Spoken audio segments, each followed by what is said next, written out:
വയനാട് വാഗേരിയിൽ കടുവയ്ക്കായുള്ള തിരച്ചിൽ തുടരുന്നു. ക്ഷീരകർഷകനായ പ്രജീഷിന്റെ ജീവനെടുത്ത കടുവയെ പിടികൂടാനുള്ള ദൗത്യം ഊർജിതമാക്കാനാണ് വനംവകുപ്പിന്റെ നീക്കം.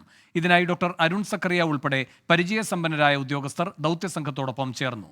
മുത്തങ്ങ ആനപ്പന്തിയിൽ നിന്ന് 2 കുങ്കിയാനകളെയും വാഗേരിയിൽ എത്തിച്ചിട്ടുണ്ട്. സുർജിത്ത് അയ്യപ്പത്ത് കൂടുതൽ വിവരങ്ങളുമായി ചേരുന്നു. സുർജിത്ത്, അരുൺ സക്കറിയ അടക്കം ഇന്നലെ തന്നെ അവിടെ ക്യാമ്പ് ചെയ്യുകയാണ്. എന്നിട്ടും ഈ കടുവയെ സ്പോട്ട് ചെയ്യാനുള്ള കാലതാമസം എന്തുകൊണ്ട്?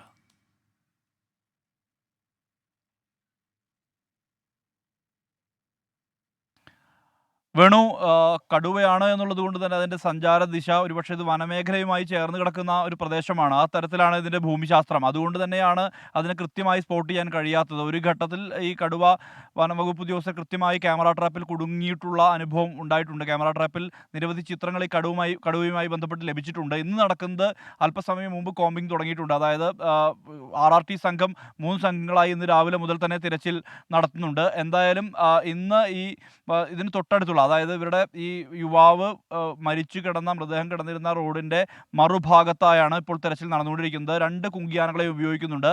മുത്തങ്ങയിൽ നിന്ന് കൊണ്ടുവന്ന വിക്രം ഭരത് എന്നീ കുങ്കിയാനകളെ ഉപയോഗിച്ചുകൊണ്ടുള്ള തിരച്ചിലാണ് ഇപ്പോൾ നടന്നുകൊണ്ടിരിക്കുന്നത്.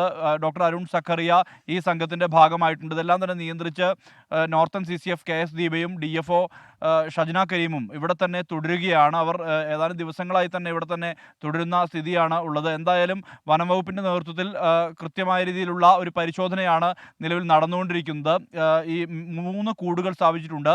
3 കൂടുകളിലും ഇരകളെ വെച്ചുകൊണ്ടാണ് കൂട് സ്ഥാപിച്ചിട്ടുള്ളത്. ഒന്ന് യുവാവ് മരിച്ചു കിടന്ന പ്രദേശത്തിനടുത്താണ് ഒരു കൂട് വെച്ചിട്ടുള്ളത്. മറ്റൊരു കൂട് കഴിഞ്ഞ ദിവസം കണ്ട കോഴി ഫാമിൻ്റെ തൊട്ട് താഴെയായി കൂട് വെച്ചിട്ടുണ്ട്. ഒപ്പം തന്നെ കോളനി കവല എന്ന് പറയുന്ന പ്രദേശമുണ്ട്. എല്ലാം തന്നെ 1 കിലോമീറ്റർ ചുറ്റളവ് വരുന്ന പ്രദേശത്താണ് ഈ കടുവയുടെ സാന്നിധ്യം ഉള്ളത് എന്നുള്ള തരത്തിലുള്ള വിവരമാണ് ലഭ്യമാകുന്നത്. ഇതിന്റെ അടിസ്ഥാനത്തിലാണ് ഇത്തരത്തിൽ കൂടുകൾ വെച്ചിട്ടുള്ളത്. 25 ക്യാമറ ട്രാപ്പുകളും വെച്ചിട്ടുണ്ട്. ക്യാമറ ട്രാപ്പുകളിലെല്ലാം തന്നെ പല ഘട്ടങ്ങളിലും ഈ കടുവയുടെ സാന്നിധ്യമുണ്ട് എന്നുള്ള തരത്തിലുള്ള വിവരം ലഭ്യമായിട്ടുണ്ട്. എന്തായാലും നാട്ടുകാരെ സംബന്ധിച്ച് വലിയ രീതിയിലുള്ള ആശങ്ക നിലനിൽക്കുന്ന ഒരു പശ്ചാത്തലമാണുള്ളത്. കാരണം ഇന്ന് 6ാം നാളാണ് തിരച്ചിൽ നടക്കുന്നത്. ശരി, സുർജിത്ത് അയ്യപ്പത്താണ് വയനാട്ടിൽ നിന്നുള്ള വിവരങ്ങൾ.